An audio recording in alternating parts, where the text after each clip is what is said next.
اس کے ساتھ ہی صرف یہی نہیں ہوگا بلکہ ایران جو ہے انٹرنیشنل بینکنگ سسٹم کے ساتھ جڑ جائے گا. یہ فائدہ اپنی جگہ پر ہوگا. اس کے ساتھ ہی ایران کا نوجوان جو کہ تعلیم یافتہ ہے, جو کہ تہذیب یافتہ ہے, جو کہ بہترین شخصیت کا حامل ہے, وہ آگے بڑھے گا. اس کے لیے پوری کی پوری آئی ٹی ورلڈ, پوری سائبر ورلڈ کھل جائے گی کہ آئے اس میں بزنس کرے, اس میں آگے بڑھے. اس کے ساتھ ہی ایک اور فائدہ یہ ہوگا کہ پاکستان کے چین کے ساتھ تعلقات بہت اچھے ہیں. آپ یہ دیکھیے, ایک طرف ایران, پاکستان اور چین, یہ ایک نئی پٹی, خوشحالی کی نئی پٹی بن جائے گی. اس میں پاکستان کو بھی فائدہ ہوگا, ایران کو بھی ہوگا, چین کو بھی ہوگا, کیونکہ چین جو ہے دلوں کو جنگوں کے ذریعے نہیں جیتتا, ریاستوں کو جنگوں سے نہیں جیتتا, وہ بلکہ اپنے ایسے انیشیٹو لے کر آتا ہے جو سڑکیں بنتی ہیں جس کے تحت اکنامک ڈیولپمنٹ ہوتی ہے. تو میں یہ سمجھتا ہوں کہ اس کے نتیجے میں پورے خطے کی تقدیر بدل جائے گی. اور ایک بہت بڑی کامیابی پاکستان کو یہ حاصل ہوئی کہ اسی جنگ کے دوران انڈیا پوری طرح ایکسپوز ہو گیا. مودی جو تھا وہ جا کر جنگ سے 2 دن پہلے نتن یاہو کے ساتھ جا کر کھڑا ہو گیا, اس کا اتحادی بن گیا. انڈیا جو ہے وہ ایران کے خلاف ہو گیا. حالانکہ یہی انڈیا جو ہے اس سے پہلے باقاعدہ چابہار میں اس لیے بندرگاہ بنوا رہا تھا کہ پاکستان کی گوادر کی بندرگاہ کو ناکام کر سکے. تو صرف ایران کے فائدے نہیں ہیں, پاکستان کے بھی اس میں فائدے ہیں. پاکستان جو ہے پہلی مرتبہ ایک انٹرنیشنل پلیئر کے طور پر سامنے آیا. پاکستان کے بارے میں یہ بھی سن لیجئے, جان لیجئے کہ پاکستان نے مصر کے ساتھ, سعودی عرب کے ساتھ, ترکیہ کے ساتھ مل کر ایک غیر اعلانیہ اتحاد بنا لیا. آپ یہ سمجھیں کہ اس میں قطر بھی شامل ہے, آپ یہ سمجھیں کہ اس میں آذربائیجان بھی شامل ہے. یہ تمام مسلم ممالک مل کر ایک نئے پریشر گروپ کے طور پر سامنے آئے اور ورلڈ پاور امریکہ کو جس طرح انہوں نے ڈکٹیٹ کیا, جس طرح ساتھ لے کر چلے, اور اس کے نتیجے میں امریکہ اور اسرائیل کی ٹائز جو ہیں کمزور ہوئیں, یہ بھی بہت بڑی کامیابی ہے. ایک اور بڑی اہم چیز ہوئی ہے ڈیولپمنٹ, وہ یہ ہے کہ اس سے پہلے جنیوا کو یا قطر کو عالمی ثالثی کا مرکز سمجھا جاتا تھا. یہ سمجھا جاتا تھا کہ یہ ریاستیں جو ہیں بڑا کردار ادا کرتی ہیں, لیکن پاکستان نے جس مشکل ترین ثالثی کو کامیابی کے ساتھ سر انجام دیا, یعنی کہ 48 برس کی دشمنی کو, اختلافات کو, اور بیچ میں کئی مرتبہ ایسا ہوا کہ لگا کہ اب تو مذاکرات ہو ہی نہیں پائیں گے, چیز ہو ہی نہیں پائے گی, بڑھ نہیں پائے گی. لیکن پاکستان کے وزیر اعظم, پاکستان کے فیلڈ مارشل, پاکستان کے وزیر خارجہ, پاکستان کے وزیر داخلہ, سب نے ایک ٹیم کی طرح کام کیا. اور جب یہ ٹیم متحد ہو کر آگے بڑھی تو انہوں نے ناممکن کو ممکن کر کے دکھا دیا.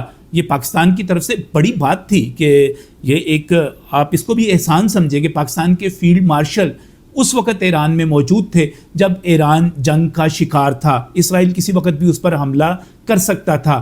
سید عاصم منیر جرت اور بہادری کی تصویر بن کر تہران پہنچے, وہاں پر 3 روز تک موجود رہے, اور اس کے بعد جب وہ چین گئے تو چین کے صدر ہیں شی جن پنگ, باقاعدہ طور پہ انہوں نے اس ہمت کی, اس کوشش کی تعریف کی, داد دی.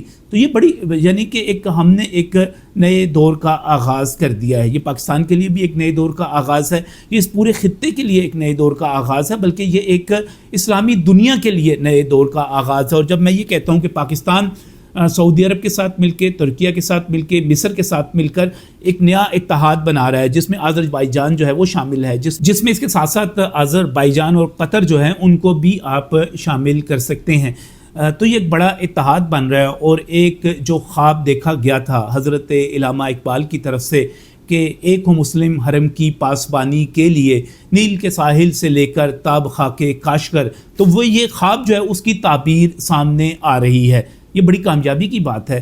اور میں یہ سمجھتا ہوں کہ جن صلاحیتوں کا مظاہرہ وزیر اعظم شہباز شریف کی طرف سے, اس کے ساتھ ساتھ فیلڈ مارشل سید عاصم منیر کی طرف سے کیا گیا ہے, تو میں اس پر یہی کہوں گا کہ میں وزیر اعظم شہباز شریف کو اس وقت سے جانتا ہوں جب وہ وزیر اعلیٰ پنجاب تھے.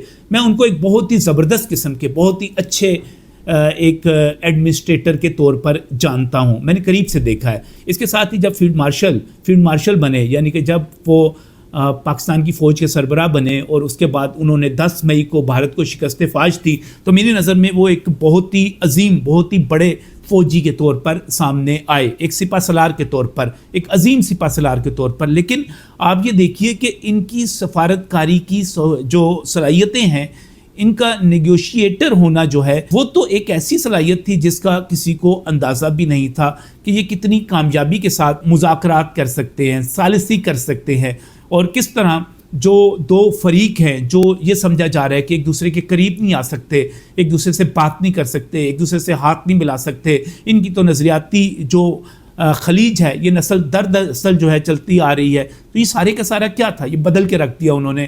اور مجھے پورا یقین ہے کہ پاکستان آگے بھی اپنا یہ کردار ادا کرتا رہے گا. یہ ہے ایک نیا پاکستان، ایک طاقتور پاکستان، ایک خوشحال پاکستان کی طرف گامزن. اور مجھے آخر میں صرف اتنا کہنا ہے کہ اب وقت آ گیا ہے کہ ہم اپنی ان سفارتی کامیابیوں کو اپنی معاشی کامیابیوں میں، اقتصادی کامیابیوں میں بدلیں.